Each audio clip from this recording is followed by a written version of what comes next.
America और Israel की Iran पर संयुक्त सैन्य कार्रवाई के बाद पश्चिम एशिया क्षेत्र के हालात तेजी से बदल रहे हैं। ऐसे में प्रधानमंत्री नरेंद्र मोदी ने मंगलवार की दोपहर खाड़ी क्षेत्र के प्रमुख नेताओं से फोन पर बातचीत की। उन्होंने ओमान के सुल्तान हैतम बिन तारिक और कुवैत के क्राउन प्रिंस शेख सबा अल खालिद अल अहम अल मुबारक अल सबाह से बात की। प्रधानमंत्री ने दोनों नेताओं से अलग अलग फोन पर बातचीत की और उनके देशों में हो रहे हमलों पर चिंता जताई। प्रधानमंत्री ने उन देशों में रह रहे भारतीय समुदाय की सुरक्षा पर भी चर्चा की। इससे पहले सोमवार को प्रधानमंत्री मोदी ने जॉर्डन के किंग अब्दुल्ला द्वितीय से भी फोन पर बातचीत की थी। उन्होंने क्षेत्र में फैले तनाव के मुद्दे पर चर्चा की। बातचीत के बाद प्रधानमंत्री ने एक्स पर एक पोस्ट में बताया कि मैंने जॉर्डन के राजा किंग अब्दुल्ला द्वितीय से बातचीत की। क्षेत्र में तेजी से बदलते हालात पर अपनी गहरी चिंता व्यक्त की। हमने शांति, सुरक्षा और जॉर्डन की जनता के कल्याण के प्रति अपने समर्थन की फिर से पुष्टि की। इस कठिन समय में जॉर्डन में भारतीय समुदाय का ध्यान रखने के लिए मैंने उनका आभार भी जताया। प्रधानमंत्री मोदी ने सोमवार को बहरीन के किंग और सऊदी के क्राउन प्रिंस को भी फोन किया। मीडिया रिपोर्ट्स के मुताबिक टेलीफोन पर उन्होंने बहरीन के किंग और सऊदी क्राउन प्रिंस के साथ ईरान और इजरायल के बीच टकराव समेत कई मुद्दों पर बातचीत की।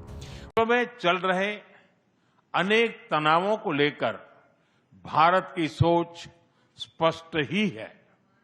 हमने सदैव शांति और स्थिरता बनाए रखने का आह्वान किया है और जब दो लोकतंत्र साथ खड़े होते हैं तो शांति की आवाज और भी सशक्त हो जाती है।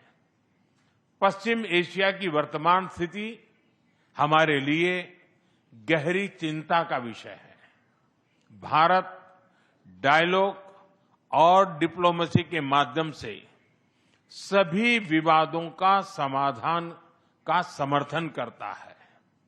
इस क्षेत्र में मौजूद सभी भारतीय नागरिकों की सुरक्षा के लिए हम सभी देशों के साथ मिलकर काम करते रहेंगे।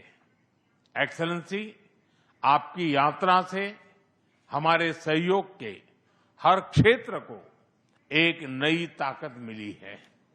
भारत के प्रति आपकी गहरी प्रतिबद्धता और दूरदर्शिता के लिए मैं एक बार फिर आपका हार्दिक अभिनंदन करता हूं। बहुत बहुत धन्यवाद। वहीं इससे पहले सोमवार को ही प्रधानमंत्री नरेंद्र मोदी ने पश्चिमी एशिया में जारी तनाव के बीच हालात को चिंताजनक बताते हुए शांति और संवाद का रास्ता अपनाने की अपील की थी। प्रधानमंत्री ने स्पष्ट कहा कि मौजूदा संकट का समाधान केवल बातचीत और कूटनीतिक प्रयासों से ही संभव है। प्रधानमंत्री ने कहा कि भारत हमेशा से शांति, स्थिरता और संवाद का समर्थक रहा है। उन्होंने दोहराया कि किसी भी तरह की सैन्य टकराव से क्षेत्रीय अस्थिरता बढ़ती है, जिसका असर वैश्विक स्तर पर भी पड़ सकता है।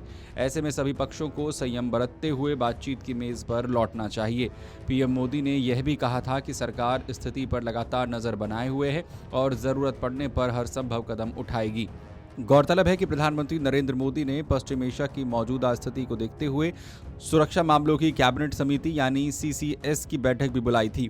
पीएम मोदी ने विदेश मंत्री डॉक्टर जयशंकर, रक्षा मंत्री राजनाथ सिंह, गृह मंत्री अमित शाह और राष्ट्रीय सुरक्षा सलाहकार यानी एनएसए अजीत डोभाल की मौजूदगी में खाड़ी देशों की स्थिति और पश्चिम एशिया में बमबारी के बाद उपजे तनाव की समीक्षा की। Video desk, Amar Ujala. अगर आप ये वीडियो YouTube पर देख रहे हैं तो हमारे चैनल को सब्सक्राइब कर बेल आइकन दबाएं और Facebook पर देख रहे हैं तो हमारे पेज को लाइक करें।